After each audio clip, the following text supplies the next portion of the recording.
Virgin county పేరుతో villas నిర్మిస్తున్నారు. 40 లక్షల రూపాయలకే 200 గజాల స్థలంలో విల్లా ఇస్తున్న ఘనత ప్రజలకు దక్కుతుంది.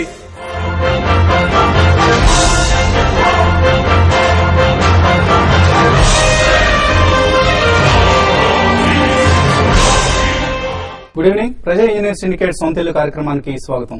కాంగ్రెస్ పార్టీ రాష్ట్ర విభజన నిర్ణయం తీసుకుని 10 రోజులు పూర్తయింది. ఈ నిర్ణయంపై భిన్నాభిప్రాయాలతో రాష్ట్రం ప్రస్తుతం అట్టుడుకుతోంది. దీని ప్రభావం సహజంగానే అత్యంత సున్నితమైన మార్కెట్ రియల్ ఎస్టేట్ పై పడింది. రాష్ట్రం విడిపోతే తమ ప్రాంతంలో రాజధాని ఎక్కడ ఏర్పాటవుతుంది, ఆర్థిక వాణిజ్య కార్యకలాపాలు ఎక్కడ కేంద్రీకృతం అవుతాయి అన్న అనిశ్చితితో ఆంధ్ర ప్రాంతంలో విభజన ఫలితంగా ఆంధ్రుల పెట్టుబడులు ఆగిపోయే అవకాశంతో హైదరాబాద్ తదితర తెలంగాణ నగరాలు పట్టణాల్లో ధరలు లావాదేవీలు స్తంభించాయి.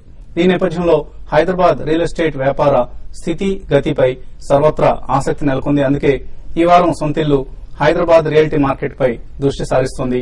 ఇవాల్టి ప్రత్యేక చర్చలో పాల్గొనేందుకు confederation of real estate developers association CREDAI జాతీయ అధ్యక్షులు సి శేఖర్ రెడ్డి గారు, అలాగే నిర్మాణ రంగానికి అవసరమైన ముడి పదార్థాలు, యాక్సెసరీస్ ఇవి సరఫరా చేసే మార్కెట్ లీడర్ సూర్య ఇంటర్నేషనల్ మేనేజింగ్ డైరెక్టర్ హరినాథ్ బాబు ప్రస్తుతం మనతో ఉన్నారు. సో ముందుగా శేఖర్ రెడ్డి గారు, real estate is a highly sensitive market. So ప్రస్తుతం ఏదైతే విభజన సెగలు ఏవైతే ఉన్నాయో రెండు ప్రాంతాలు ఉద్రిక్తతలు ఓ రకమైన టెన్స్డ్ వాతావరణాన్ని సృష్టించాయి. ఈ నేపథ్యంలో హైదరాబాద్ మార్కెట్ సంబంధించి మనకు రకరకాల రిపోర్ట్స్ వస్తున్నాయి. కొంత ధరలు స్తంభించాయన్నది ఒకటి, అలాగే లావాదేవీలు కూడా తగ్గాయన్న పరిస్థితి. సో ఈ పరిస్థితి మొత్తాన్ని ఎలా విశ్లేషిస్తారు మీరు? గత ఈ ఫ్యూ ఇయర్స్ నుంచి కొంత అనిశ్చిత వలన, ఎక్సెస్ స్టాక్ వలన, పొలిటికల్ ఇష్యూ అనుకోండి, ఈ ఒక డైలమా వల్ల ఒక క్లారిటీ లేదు కాబట్టి రేట్స్ ని తగ్గినాయి. టాక్ బాటమ్ ప్రైస్ లో అమ్ముతున్నారు డెవలపర్స్ అని మనం చెప్పుకోవడం జరిగింది. దాంతో పాటు ఎప్పుడైతే ఒక క్లారిటీ వస్తుందో, ఎస్ యునైటెడ్ ఆంధ్రప్రదేశ్ ఉంటుంది అని ఒక క్లారిటీ వస్తుందా, లేదా డివిజన్ అవుతుంది అని ఒక క్లారిటీ వచ్చినప్పుడు investors will come back in a big way అని అనుకున్నాం. సో అప్పుడు కూడా ఒక చిన్న కాషన్ ఇచ్చాం. మా ఉన్న అవగాహన ప్రకారం ఒకవేళ డివిజన్ వచ్చినప్పుడు ఒక ఫ్యూ మంత్స్, 6 months, 1 year కొద్దిగా స్తబ్దత ఉంటుంది అనుకున్నాం. లాస్ట్ 1 year లో మనం ప్రైసెస్ పెరగడం చూసాం. ఆల్మోస్ట్ 20% వరకు రాక్ బాటం నుంచి పెరిగాయి. సో ఆ పెరుగుదల ఏదైతే ఉందో అది నిలబడుతుంది అనుకుంటున్నారా? ఇక్కడ నుంచి ఇంకా పెరుగుతుందే తప్ప తగ్గే అవకాశం లేదంటే ఈ ఒక పెరగడం అనేది ఏంటంటే because of all taxation, cost of the raw material, labour compound వల్ల పెరిగిందే మాత్రం తప్పితే కాస్ట్ పెరగడం పెరిగిందే కానీ డిమాండ్ పెరగడం కాదంటారు. డిమాండ్ పెరిగింది కానీ డెవలపర్స్ ముందుకు పోయి ఇష్టం వచ్చిన రేట్లు పెట్టలే. ఈ రోజు కూడా దేశంలో ఎక్కడ చూసినా మనమే చీపున్నాం. 10 years కామన్ క్యాపిటల్ వల్ల రేపు వచ్చే ఇంకొక సెక్రటేరియట్ కానీ ఏదైనా సెట్ ఆఫ్ సిస్టమ్ ఏదో వచ్చినా ఇక్కడ నుంచే ఫంక్షన్ అవుతుంది కాబట్టి దట్ విల్ రీఇన్ఫోర్స్ అందరికీ ఏంటంటే ఇంకొక మంచి ఒక భద్రత ఇస్తుంది. అదొక భద్రత ఇస్తుంది. 10 years వరకు మనకు ఈ యొక్క ఇంపాక్ట్ పోతుంది. అసలు డివిజన్ అనేది ఇంపాక్ట్ పోతుంది. మనుషులు సైకాలజీ ఉండాల్సిన అవసరం లేదు. ఎనీ ఇండివిజువల్స్ లైఫ్ స్పాన్ 10 సంవత్సరాలు ఇటే వస్తుంది పోతుంది. కానీ ఆయన ఇక్కడ ఇన్వెస్ట్ చేద్దాం వద్దా అనుకునేంత టైం ఇవ్వదు. అది అట్లా ఏం లేదు. 10 years సఫిషియంట్ టైం. మీరు మన లైఫ్ లో టైం చూసుకున్నా good time. Productive life 25-30 years ఉంటుందని అనుకుంటే ఇది ఆ టైంలో వాళ్ళు 10 years కోసం అంటూ ఇక్కడ హైదరాబాద్ లో మనం ఇన్వెస్ట్ చేద్దాం, ఇక్కడే ఉందాం అనే ఒక సెక్యూర్డ్ ఫీలింగ్ రాదు అని అనుకుంటున్నారు. Nobody need not go from here. People are welcome వినరా ఫర్ ఇన్వెస్ట్మెంట్ కానీ దేనికి కానీ ఆస్తులు కొనుక్కోవడానికి అనేది ఒక సిగ్నల్ ఇస్తున్నారు. అక్కడ ఒక అష్యూరెన్స్ వస్తున్నది జనరల్ గా అన్ని పార్టీస్ నుంచి కూడా ఈ రీజన్ లో ఉన్న వారికి. So that is giving lot of Boost. మనకు వచ్చిన ఇన్ఫర్మేషన్ అంటే ఈ లాస్ట్ 1 week లో వచ్చిన ఇన్ఫర్మేషన్ అంటే వేరే కంట్రీస్ లో ఉన్న మన ఇండియన్స్ కానివ్వండి, వేరే వాళ్ళు కానీ కూడా ఇన్వెస్టర్స్ అంతా కూడా they are enquiring about Hyderabad, we want invest now, this a clarity అనేది వస్తున్నది. And lot of papers nationwide కూడా ఎవరు చూసినా కానీ కూడా there are lot of signals, positive signals. మనకున్న ఇన్ఫ్రాస్ట్రక్చర్ చూసుకుంటే నేను ఐఎమ్ కాన్ఫిడెంట్ అండి. ఎయిదర్ ఏరియాస్ వేరే హైదరాబాద్ తెలంగాణ ఏరియా కానీ ఆంధ్ర ఏరియా కానీ కూడా మన రెండు గవర్నమెంట్స్ లో స్లైటెస్ట్ చేంజ్, పాలసీ చేంజెస్ తోటి they can attract global investment. రెండు చోట్ల కూడా అవకాశాలు ఉన్నాయి.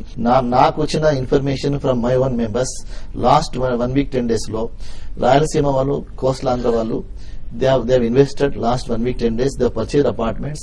Even last night I came to know ఇక్కడ మన దగ్గర బంజారా హిల్స్ లో one Vijayawada investor has in a competition is purchased a property for a commercial use. ఒక మెటీరియల్ సప్లయర్ గా మీకు ఎటువంటి సిగ్నల్స్ అందుతున్నాయి? హైదరాబాద్ కి సంబంధించి కొంత complex situation, it's not that easy. మనం 10 ఏళ్లు ఉమ్మడి రాజధాని ఉంటుంది అనేది ఒక ఆప్షనే. ఇంకా రేపు ఈ విభజన గొడవల అటు ఆంధ్ర ప్రాంతంలో జరుగుతున్న గొడవల నేపథ్యంలో వేరే రకమైన సొల్యూషన్ ఏదైనా వస్తుందా అన్న అనుమానాలు, సంశయాలు కూడా ఉన్నాయి మార్కెట్ లో. సో ఎటువంటి సిగ్నల్స్ అందుతున్నాయి మీకు? డెఫినెట్లీ హైదరాబాద్ లో ఒక 5 to 10% స్తబ్దత ఉంది, తగ్గింది సేల్స్ విషయంలో వాటిల్లో కానీ. But same time Karimnagar, Warangal, Nizamabad ఈ ఏరియాల్లో కూడా సేల్స్ పెరిగినాయి. 50% of my total sales comes from Hyderabad, 13% comes from Telangana, 7% comes from Rayalaseema, 30% comes from coastal districts. July 31న ఈ ప్రకటన వచ్చింది మనకి, తెలంగాణ విభజిస్తున్నారన్న నిర్ణయం వచ్చింది. ఆ తర్వాత 3లో ఎటువంటి మార్పు వచ్చింది అనిపిస్తుంది మీకు? అంటే మనం ఇప్పటికిప్పుడు ఇదిగో ఇలా జరగబోతుందని మనం చెప్పలేం, కానీ ఒక అసెసింగ్ ఆఫ్ ది మూడ్ ఎలా చేస్తారు? నేను అనుకోవడం అయితే క్లారిటీ వచ్చేసిందండి. ఇప్పుడు మెంటల్ గా కూడా ప్రిపేర్ అయిపోయారు. గత 3 సంవత్సరాల నుంచి జరుగుతున్న ఉద్యమాలు కానీ జరుగుతున్న ఇది కానీ దాంట్లో అసలు ఏమవుతుందో తెలియదు. హైదరాబాద్ ఉమ్మడి రాజధానిగా ఉంటుందా, అయితే హైదరాబాద్ నేషనల్ మనకి క్లారిటీ 3-4 ఆప్షన్స్ కనిపిస్తున్నాయి. ఒకటి అఫ్ కోర్స్ ముందుగా ప్రకటించినట్లుగా ఉమ్మడి రాజధానిగా 10 సంవత్సరాలు హైదరాబాద్ ని కొనసాగించడం, ఆపై హైదరాబాద్ ని తెలంగాణకు విడిచిపెట్టడం. రెండోది ఇప్పటికీ సీమాంధ్రలో జరుగుతున్న ఉద్యమం, దీని ఫలితంగా ఏదైనా డిఫరెంట్ నిర్ణయం వచ్చే అవకాశం కనిపిస్తుందా? మూడోది లేదా ఉమ్మడి రాజధానిగా ఇలాగే కంటిన్యూ చేస్తారు పర్మనెంట్ గా. అండ్ 4వ ఆప్షన్ ఎలా ఉండే ఉంది, రాష్ట్రపతి పాలన విధిస్తారు టెంపరీగా. రాష్ట్రపతి పాలన తర్వాత రాబోయే ప్రభుత్వం ఆధ్వర్యంలో ఏదైనా స్పష్టమైన మరికొంత స్పష్టమైన నిర్ణయం రావటం. సో ఇవన్నీ కూడా చాలా అన్సర్టనిటీని క్రియేట్ చేస్తున్నాయి హైదరాబాద్ కి సంబంధించి.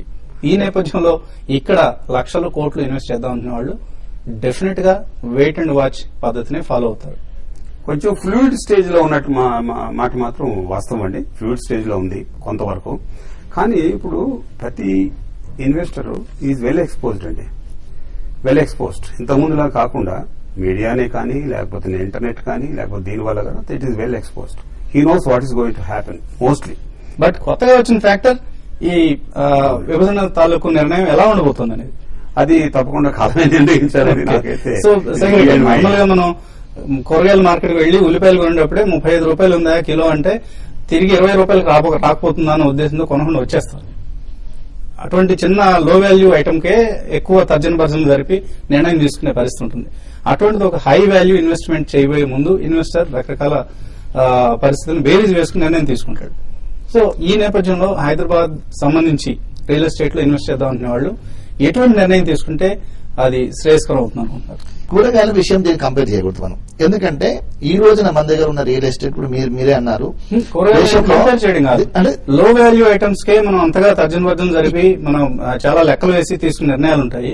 హై వాల్యూ ఇన్వెస్ట్మెంట్ అయినా మనము పీక్ లెవెల్లో ఉంటే, మన రేట్స్ అన్ని కూడా భూమి లెవెల్లో ఉండి పీక్ లెవెల్ పోయి చాలా ఫ్లరిష్ అవుతున్నప్పుడు ఉంటేనేమో మీరు చెప్పిన దాని మీద ఆలోచించాలా. కానీ మనం లోయెస్ట్ లెవెల్లో ఉన్నాము.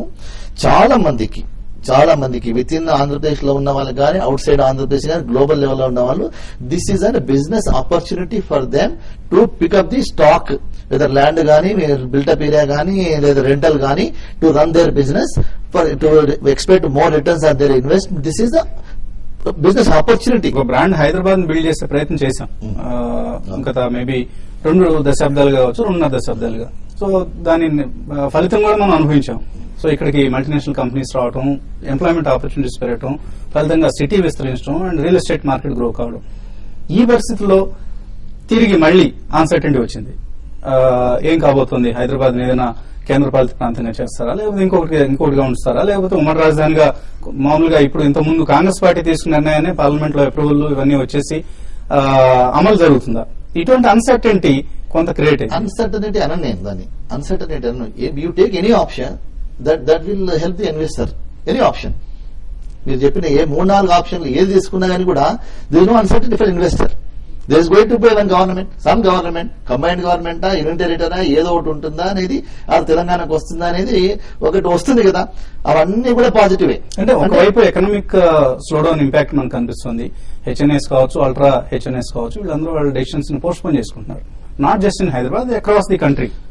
అంటే ఒక్కటి మనము ఓవరాల్ గా చెప్పదలుచుకుంటే, హైదరాబాద్ కు ఉన్న అన్ని క్లైమేట్ కానివ్వండి, అన్ని ఇతరత్ర అన్ని చూస్తే కూడా ఒక పిక్చర్ చూస్తే ఈ హైదరాబాద్ ను ఎవరు ఆపలేరు. డెవలప్మెంట్ అనేది దానికి ఇన్హరెంట్ గా స్ట్రెంత్ వచ్చేసింది. All the states in the country, all the metros, they are in the saturation level. They reach the saturation level in most of the metros. But where Hyderabad is with the beginning stage now. Okay, ఒకసారి శేఖర్ రెడ్డి గారు చెప్తున్నట్లుగా డైలమైజ్ gone అంటున్నారు. కానీ real estate లో ఉన్న broking సంస్థలు కావచ్చు, are చుట్టుపక్కల ప్రాంతాల్లో రియల్ ఎస్టేట్ వ్యాపారం చేసే చిరు వ్యాపారులు కావచ్చు, వాళ్ళ అభిప్రాయాలు ఎలా ఉన్నాయో ఒకసారి చూద్దాం. హైదరాబాద్ లో రేటు తగ్గడానికి అయితే ఛాన్స్ లేదు. ఎందుకంటే మాకు 2008 ప్రపంచ ఆర్థిక మాన్యంలో ప్రపంచ రియల్ ఎస్టేట్ అంతా కూడా కుప్పకూలినప్పుడు రేట్లు అనేవి ఆటోమేటిక్ గా మనకు ఆల్మోస్ట్ 30-40% 2008 లో జరిగింది. అయితే 2008 తర్వాత 2010 రికవరీ అయింది. ఆర్థిక మాన్యం రికవరీలో మిగతా ఇండియాలో ఉన్న అన్ని మెట్రోస్ లో కూడా రికవరీ అయ్యి మళ్ళీ బూమ్ స్టార్ట్ అయింది. రియల్ ఎస్టేట్ బూమ్ మళ్ళీ 30-40% ఇంక్రీజ్ అయింది. బట్ మన హైదరాబాద్ లో ఉన్న ఈ పొలిటికల్ గా అన్సర్టనిటీ వల్ల హైదరాబాద్ లో రేటు 2008 నుంచి కూడా ఇప్పుడు కూడా ఏం పెరగలేదు. అందువల్ల ఈ తెలంగాణ ముసుగు దొరికిపోయినందువల్ల మనకు కొన్ని ట్రాన్సాక్షన్స్ అయితే తగ్గినాయి, కానీ రేటు తగ్గడానికి ఛాన్స్ లేదు. ఎందుకంటే ఈ రోజు హైదరాబాద్ లో ఉన్న రేట్లు మన ఆంధ్రప్రదేశ్ లో జిల్లా హెడ్ క్వార్టర్స్ కంటే కూడా హైదరాబాద్ లో ఈ రోజు ఎంతో రీజనబుల్ గానే రేట్లు ఉన్నాయి. ఎంతమంది పెట్టుబడి పెట్టించాము ఇక్కడ ఉన్న ప్రాపర్టీస్ పైన, కొందరు చదువుల కోసం అని, కొందరు పెళ్లిల కోసం అని చెప్పేసి వాళ్ళు కొందరు డెవలప్ అయిన విషయంలో మేము చాలా సంతోషపడుతున్నాం. కానీ ఈ తెలంగాణ ఇష్యూ దిక్కించి ఈ మధ్యలో 10 రోజుల నుంచి అయితే గత 10 రోజుల నుంచి అసలు వ్యాపారం అనేది లేకుండా అయిపోయింది. 3 నెలల క్రితం నుంచి స్టార్టింగ్ అయ్యి ఇప్పుడు దాదాపుగా అసలు ఏ కస్టమర్ రాకుండా అయిపోయాడు. వచ్చే వాళ్ళు కూడా వచ్చిన చూసుకొని వెళ్ళిపోతున్నారు తప్ప దానికి గ్యారంటీగా కొంటామని చెప్పేసి మాత్రం అనట్లేదు సార్. రాను రాను మాత్రం కంపల్సరీ రియల్ ఎస్టేట్ వ్యాపారం పడిపోయే అవకాశాలు చాలా ఉన్నాయి. దీంట్లో ఎట్లాంటి సందేహం లేదు సార్. ఆంధ్ర తెలంగాణ లేకుండా పెట్టుబడిదారులు ఎవరు కూడా వెనుకోవాల్సిన అవసరం లేదు. ఇక్కడ పూర్తి భద్రత ఉంది. రియల్ ఎస్టేట్ చాలా బాగుంది. పెరుగుడు తగ్గుడా లేదు. ఒకే విధంగా యథాస్థాయిగా నడుస్తుంది. ఆ విధానాన్ని ఎవరు కూడా తప్పు పడాల్సిన పని లేదు. రోజుకో 10 నెంబర్స్ వచ్చేది మామూలు. ఇప్పుడు ఒకరిద్దరు అన్నట్టు మామూలు ఏందన్నది అడిగి రేట్లు ఏందన్నది కనుక్కుంటారు, కనుక్కొని అయిపోతున్నారు అంతే. తెలంగాణ కంప్లీట్ అయినాక రేట్లు పెడతారని ఆశిస్తున్నాం. ఈ తెలంగాణ ఏర్పడినంత మాత్రాన ల్యాండ్ బిజినెస్ లో కానీ వేరే వాటి కానీ ఎలాంటి ఉండబోదని నేను ఆశిస్తున్నాను. ఎందుకంటే అక్కడ ఉన్న ఆంధ్ర వాళ్ళు కానీ తెలంగాణ వాళ్ళు కానీ ఉన్న వాళ్ళు ఎక్కడనే ఉంటారు. కాబట్టి ఏమన్నా బిజినెస్ విషయంలో వచ్చే వరకు రాష్ట్రం వేరైనంత మాత్రాన భూమి అయితే వేరు కాదు, ఓన్లీ రాష్ట్రమే వేరైతుంది. కాబట్టి ఈ భూముల విషయంలో వచ్చే వరకు ఎలాంటి అవకతవకలు కానీ ధరలు కానీ తగ్గవని నేను భావిస్తున్నా. ఇప్పుడు ప్రస్తుత పరిస్థితి వ్యాపారం, రియల్ ఎస్టేట్ వ్యాపారం ఎట్లుందంటే, ఈ తెలంగాణ ప్రకటన మొదలై ఇచ్చారు, కానీ మళ్ళా హైదరాబాద్ ఉమ్మడి రాజధాని, 10 ఏళ్ళు ఉమ్మడి రాజధాని, లేకపోతే శాశ్వత ఉమ్మడి రాజధాని, దాని వల్ల మళ్లీ కొంచెం సందిగ్ధంలో ప్రజల్ని సందిగ్ధంలో పడేటట్టు చేసింది ఈ సమస్య. కానీ ఈ తెలంగాణ ఏర్పాటు ప్రక్రియ ఒక 6 months అంటున్నారు, కానీ నా అంచనా ప్రకారం 1 సంవత్సరం పడుతుంది. కానీ ఈ సంవత్సరం వరకు మాత్రం ఎలాంటి రియల్ ఎస్టేట్ వ్యాపారం లావాదేవీలు చాలా వరకు తగ్గొచ్చు. వీళ్ళు ప్రకటన చేసిన తర్వాత రియల్ ఎస్టేట్ భూమి అయితే ఇప్పుడు ఇంతకుముందు 6 months నుంచి పబ్లిక్ రావడం గానీ తీసుకోవడం అయితే లేదు. గతంలో పబ్లిక్ వచ్చేవాళ్ళు కొద్దిగా తెలంగాణ అయిన తర్వాత కొద్దిగా ఒక 5-10% తగ్గింది అంతే, తప్ప అంతకన్నా మిగిలితే ఏం లేదు.